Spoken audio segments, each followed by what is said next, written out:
Tonight we're going to end this history that we've been reading about the reign of David. David becomes king in the very first part of 2 Samuel.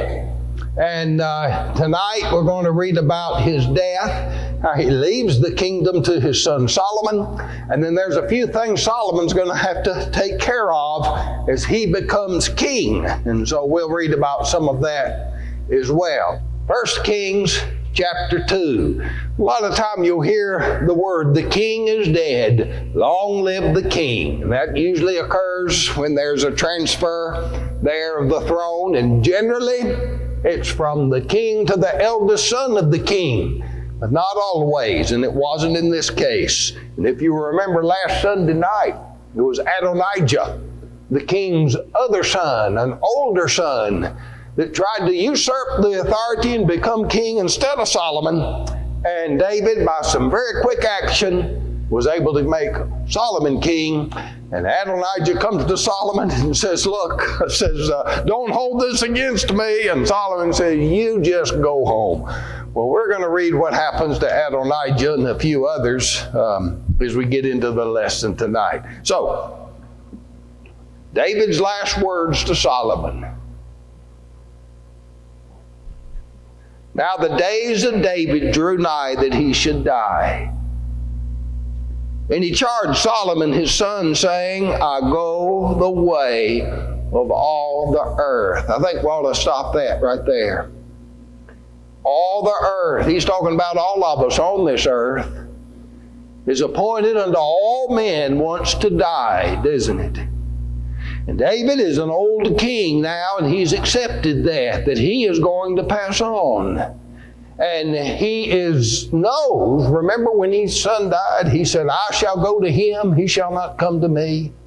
David has hope beyond this life and beyond the grave. But now it's time to come for him to die. I go the way of all the earth. That's a sobering thought. Especially, it seems like the younger we are, the more sobering thought that is. It seems like to me that the older we become, the more we realize that day will come, and it's a little easier for us to accept it. It seems to me in our latter years than it is in our younger years. Maybe because we see so many that we cherish pass on, and we know that day will come. Well, it's about to come for David.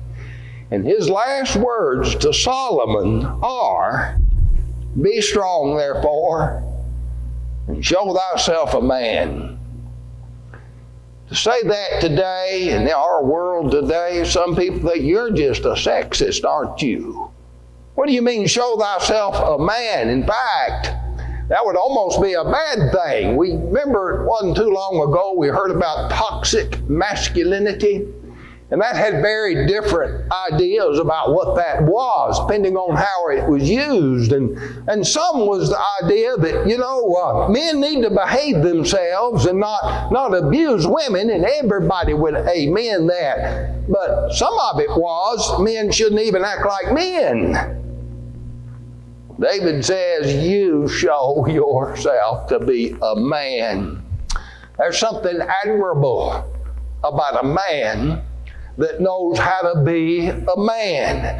And we don't need to try to turn our young men into little young ladies.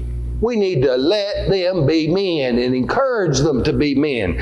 And so I go the way of all the earth. Be strong and show thyself a man. Now what does it mean for us to show ourselves to be a man? Well, we have all kinds of role models. Maybe we're thinking of you remember Patton in World War II, or maybe you're thinking of John Wayne movies or something like this, and certainly they had some masculine characteristics, and some of them admirable, not all of them. But the Bible tells us what it means to be a man.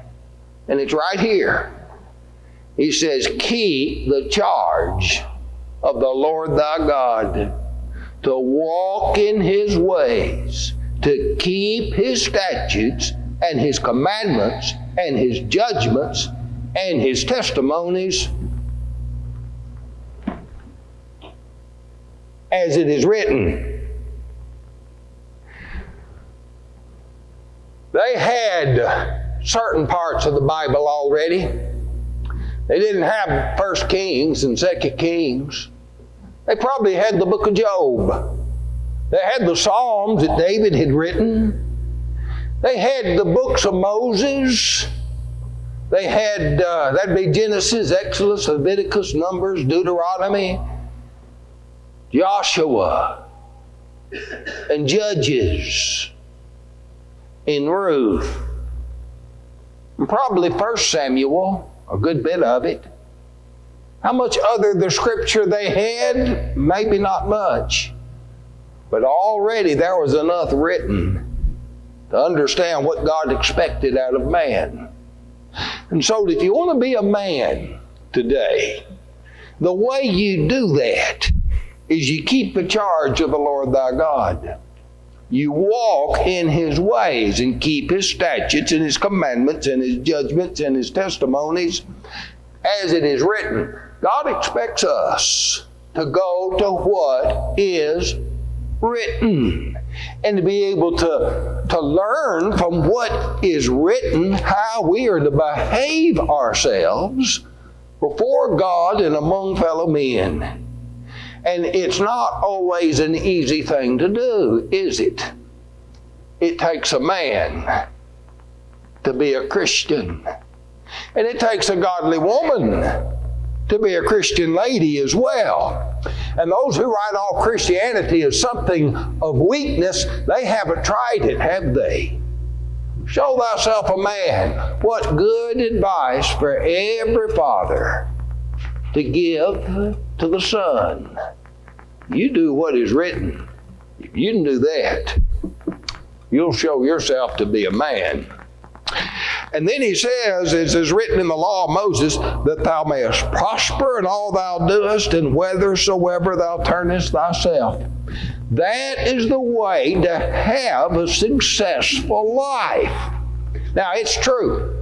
If we live according to the precepts and statutes and commandments and ordinances and the teachings of God and of Jesus Christ and of the apostles, there are principles there that will give us a lot of success, even worldly success in life.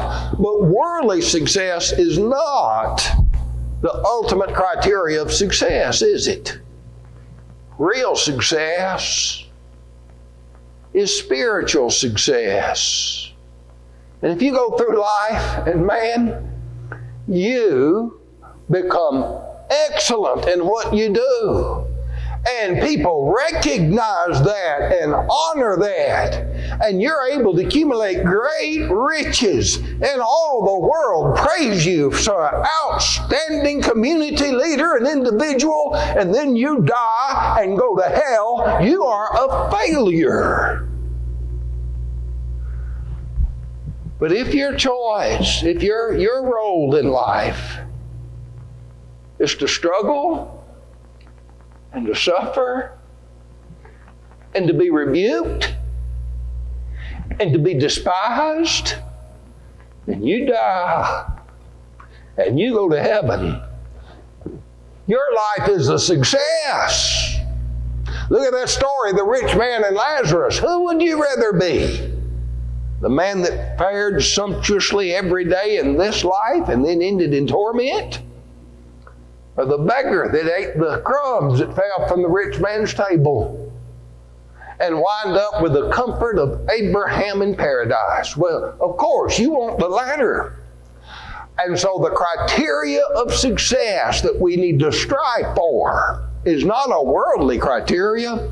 It is a spiritual criteria. And so we will spiritually prosper wherever we turn ourselves. Now, it's true. A lot of times, just like we say, honesty is the best policy. Well, it's true. A lot of times, if we'll abide by these things, we'll be blessed with success beyond spiritual success. But whether we are in material things or not is not the point, is it? It's spiritual success that we need to strive for. So, He goes on. David has trusted God and has faith in God and trusts God's promises. Look at verse 4.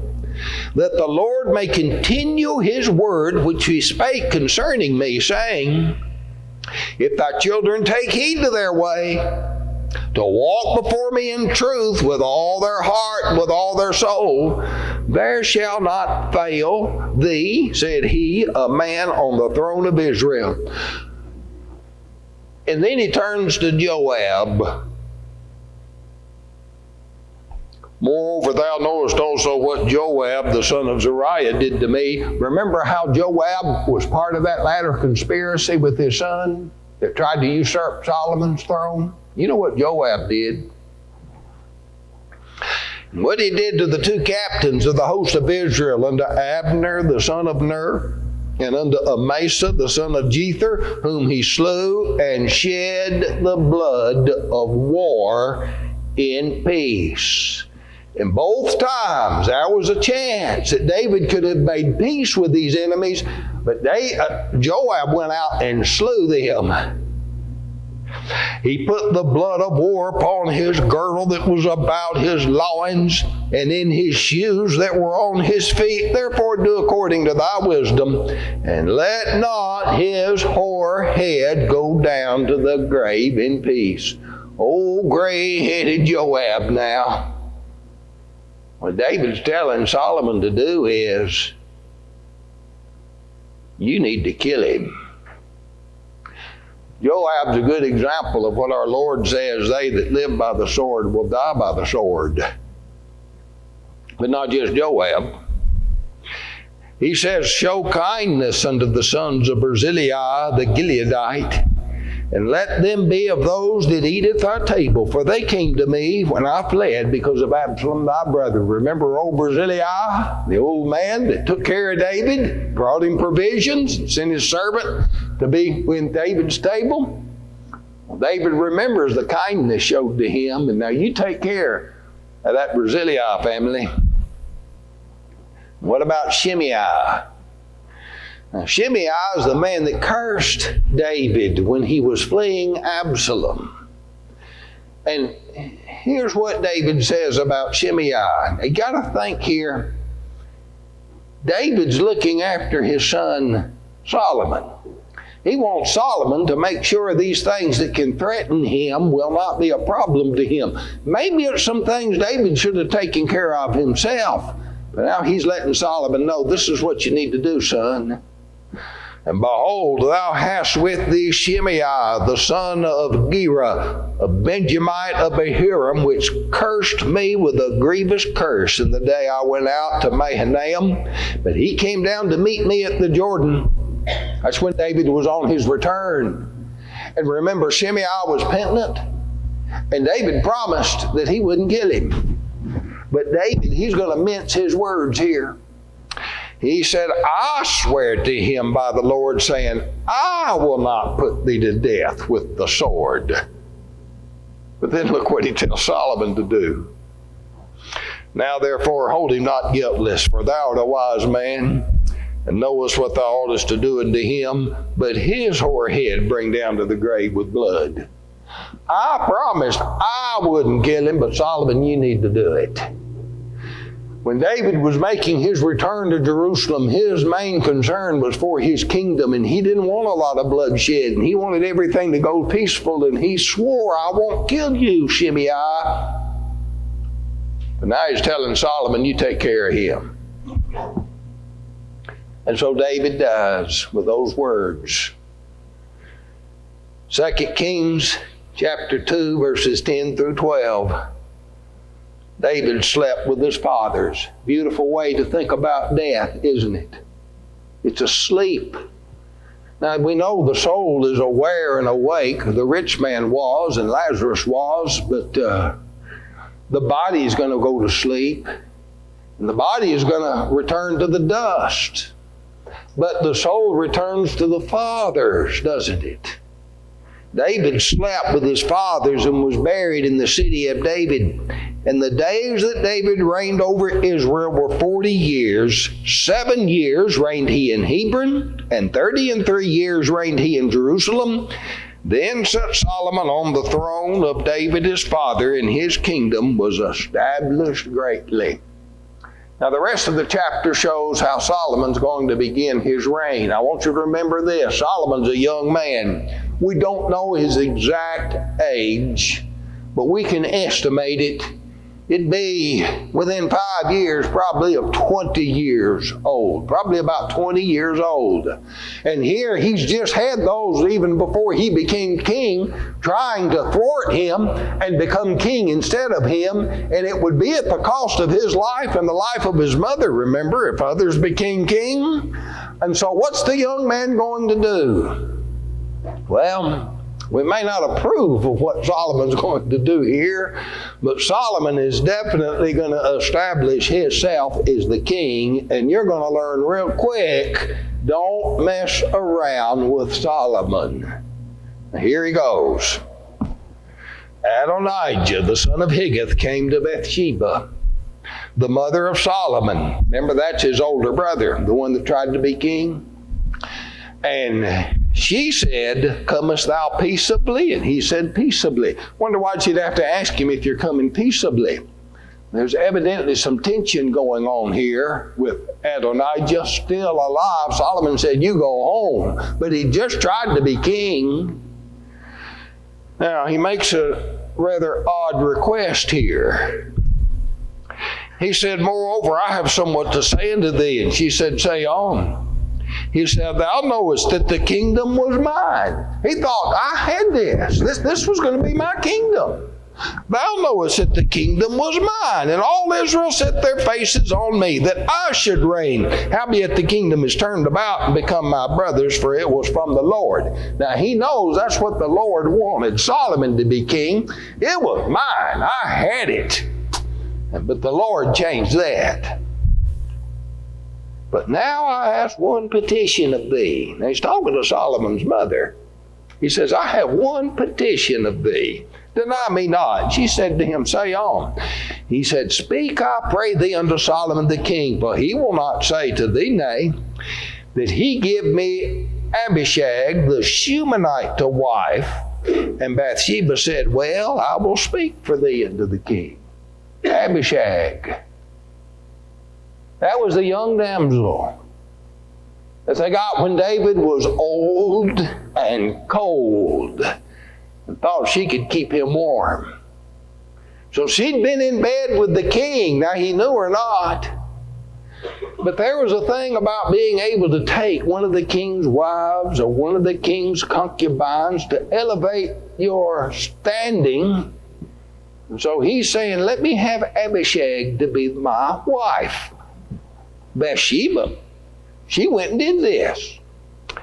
Bathsheba therefore went to King Solomon to speak unto him for Adonijah. And the king rose up to meet her and bowed himself to her and sat down on his throne and caused a seat to be set for the king's mother. And she sat on his right hand. Then she said, I desire one small petition of thee, I pray thee. Say me not nay. And the king said unto her, ask on, my mother, for I will not say thee nay. And she said, let Abishag the Shunammite be given to Adonijah thy brother to wife. Now why would Bathsheba do this?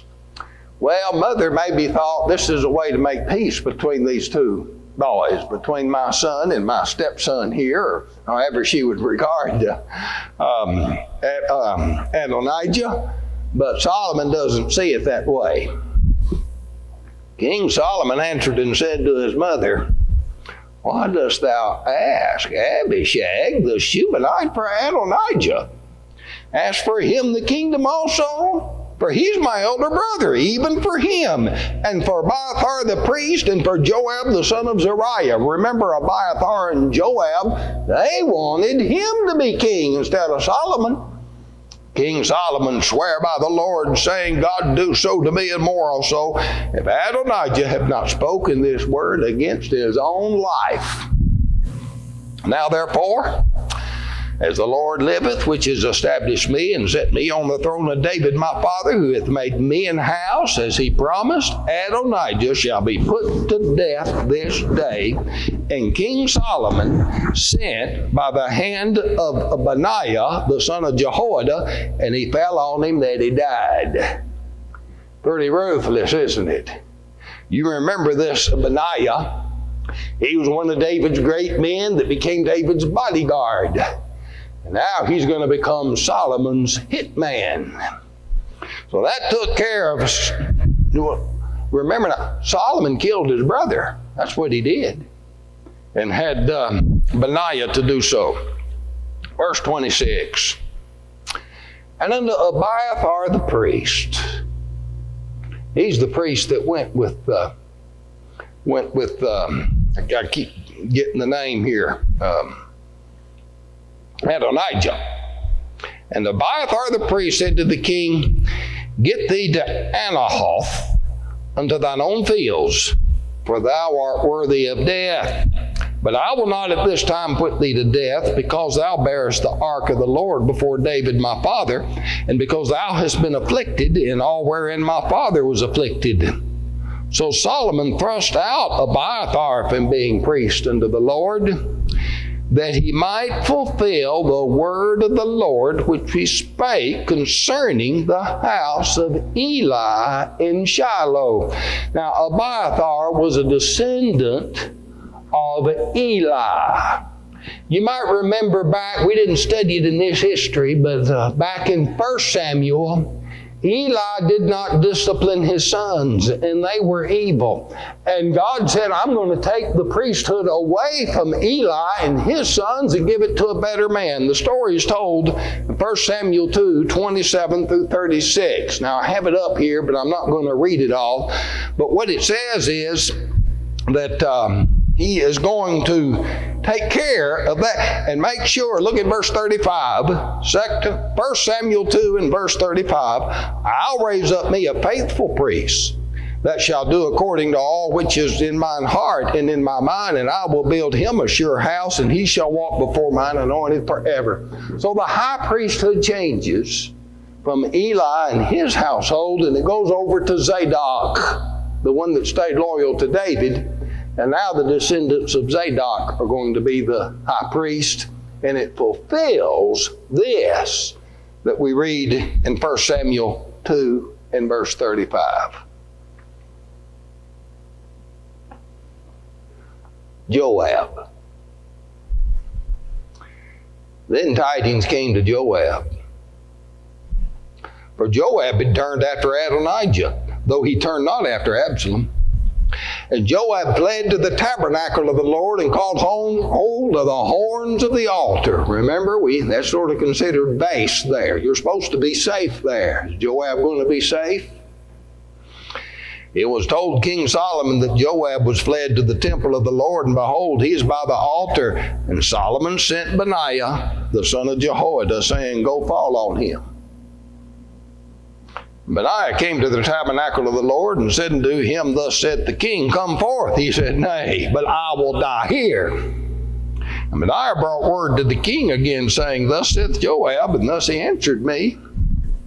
And the king said unto him, Do as he said, and fall on him, and bury him, that thou mayest take away the innocent blood which Joab shed for me and from the house of my father.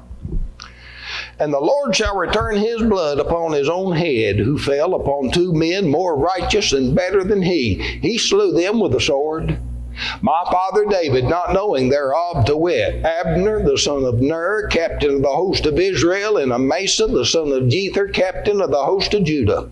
Their blood shall therefore return upon the head of Joab, and upon the head of his seed forever. But upon David, and upon his seed, and upon his house, and upon his throne, there shall be peace forever from the Lord. So Benaiah, the son of Jehoiada, went up and fell on him and slew him, and he was buried in his own house in the wilderness. And the king put Benaiah, the son of Jehoiada, in his room over the host, and Zadok the priest did the king put in the room of Abiathar. So Solomon's setting up his own kingdom, isn't he? one more. Shimei. And the king sent and called for Shimei and said unto him, Build thee a house in Jerusalem and dwell there, and go not forth thence any whither. For it shall be that on the day that thou goest out and pass over the brook Kidron, thou shalt know for certain thou shalt surely die. Thy blood shall be on thy own hand. And Shimei said to the king, The saying is good. As my lord the king hath said, so will thy servant do. And Shimei dwelt in Jerusalem many days. He sort of became, you don't leave town. I'm going to keep my eye on you right here. And you just stay in Jerusalem. But it came to pass, verse 39, at the end of 3 years, that 2 of the servants of Shimei ran away to Achish, the son of Micaiah, king of Gath, and they told Shimei, saying, Behold, thy servants be in Gath. Shimei arose and saddled his ass and went to Gath to Achish to seek his servants. And Shimei went and brought his servants from Gath, and it was told Solomon. Shimei had gone from Jerusalem to Gath and was come again. And the king sent and called Shimei, said unto him, Did I not make thee swear by the Lord and protest unto thee, saying, No, for a certain on the day that thou goest out and walkest abroad anywhither, that thou shalt surely die? And thou saidst to me, The word that I've heard is good. Why then hast thou not kept the oath of the Lord and the commandment that I have charged thee with? And the king said moreover to Shimei, Thou knowest all the wickedness which thine heart is privy to, that thou didst to David my father. Therefore the Lord shall return thy wickedness on thine own head. And King Solomon shall be blessed, and the throne of David shall be established before the Lord forever. So the king commanded Benaiah, the son of Jehoiada, which went out and fell on him that he died. And the kingdom was established in the hand of Solomon. Well, that is quite the story about how Solomon begins to be king, isn't he? It's not going to be long after this. Solomon's going to have a dream. And we learn from this dream that Solomon is very unsure of himself. And when God says, you ask anything you want, I'll give it to thee. And Solomon says, the people is great, and I am young, and I need the wisdom to know how to rule thy people. God said, because you've not asked for great riches or many days, but asked for wisdom, I'll give thee wisdom and great riches and many days. And then the wisdom of Solomon became so well known throughout all the area. There's a story told of the 2 women, remember, each claiming the same little baby as their son. And Solomon said, well, just bring me a sword, we'll cut him in half and give half to both of them. And the woman who was lying said, well, I'll just go ahead. It won't be either of our children. But the real mother said, no, give it to the other woman. Don't slay my son. And Solomon was able to figure out whose son it was, and his fame spread abroad. And the queen of Sheba heard of the wisdom of Solomon, came up and tried him with questions, and left saying, the half hath not been told. Solomon had a merchant fleet that would go out and sail as far away as to India and bring him home peacocks and apes. And the riches of Solomon just continued to grow abundantly. And one thing Solomon did was he fulfilled the promise to build that temple and build a beautiful temple for the Lord to replace that old tent, that tabernacle. And the ark of God was moved into the temple, and the glory of God filled that temple. Surely that must have been right at the peak of Solomon's reign. But then Solomon, with all that wisdom, started marrying many wives. Now, a lot of these were for political reasons. He'd marry a king's wife and it'd create an alliance with that kingdom, but that wasn't God's plan. And he wound up with 300 wives and 700 concubines. And it made him miserable. He said, a man among 1,000 I have found, but a woman among 1,000 I have not found. And his problem was not with the women, it was with himself. If Solomon had one, he'd have probably been happy. But he had 1,000. And he said, I find more bitter than death the woman. You wonder how Solomon could have been so wise and yet been so foolish. And my answer to that is that, well, like a lot of us, we don't use the good sense the Lord gave us, do we? And so Solomon made some foolish choices. And yet, he was wise. He collected the Proverbs from all across the land and all in the area and brought them together. And so in the book of Proverbs, we have the Proverbs of Solomon, gems of wisdom one after another. 31 chapters. Read a chapter a day. You'll have it read in a month. Solomon wrote the most beautiful song, the Song of Songs, which is Solomon's. The Song of Solomon. And in that song, the King Solomon is madly in love with this beautiful Shulamite woman. Not Shulamite, Shulamite. And it's interesting to try to figure that song out. Sometimes when I describe that, I like to think of a tapestry. You've seen these tapestries with all these images and figures, and sometimes maybe there's a man on a swing and a lady with an umbrella, and then there's other times people going fishing or something. There's all these different things, and you look at that tapestry with all these scenes, and it's like, well, there must be a story here somewhere, but no one knows the story. And that's what it's like reading the Song of Solomon. You have all these beautiful images, but what's the story behind all of that? And it's hard to pull the story together. And you got to remember, they may not even, all these images we're seeing in the Song of Solomon, they're not necessarily even in chronological order. I almost think of it like someone kept a scrapbook and dropped it. And all the pages fell out, and somebody stuck it all together, and now here you have it, but it's a jumbled mess. And you pick up the pictures, and there are these people in there, and you know there's some story being told here, but how to ever sort it all back out is really, you're going to do a lot of guessing. And so you do that with the Song of Solomon. There's basically two stories that have come down about the Song of Solomon. Well, there's one interpretation is it's a love of God for Israel. It's an analogy of the love of God for Israel. And so others have said, well, that's an analogy of the love of God for His church.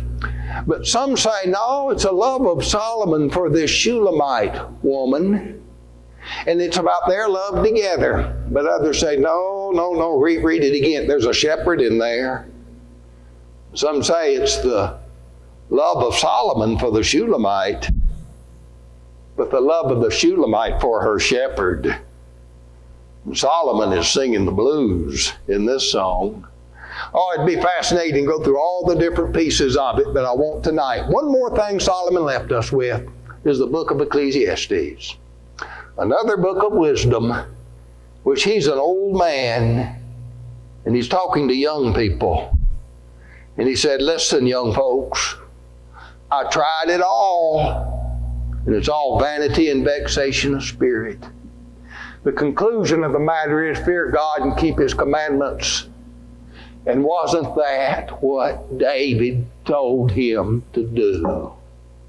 Show thyself a man and keep the statutes and the ordinance and the commandments given in the law of Moses.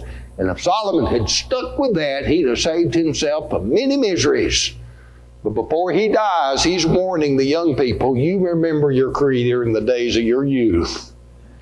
And the conclusion of the whole matter, it's just like my daddy said, you need to keep the commandments. What a great lesson for us. And that's what we need to do. To show ourselves as men and women before God and keep His commandments. If you struggle to do this and failed, you can always get it right through forgiveness. You may need to be baptized into Christ. Or if you have been, you may need to come forward and confess your faults and let us pray for you. And if you need to respond to the invitation publicly, you can do it as we stand and sing.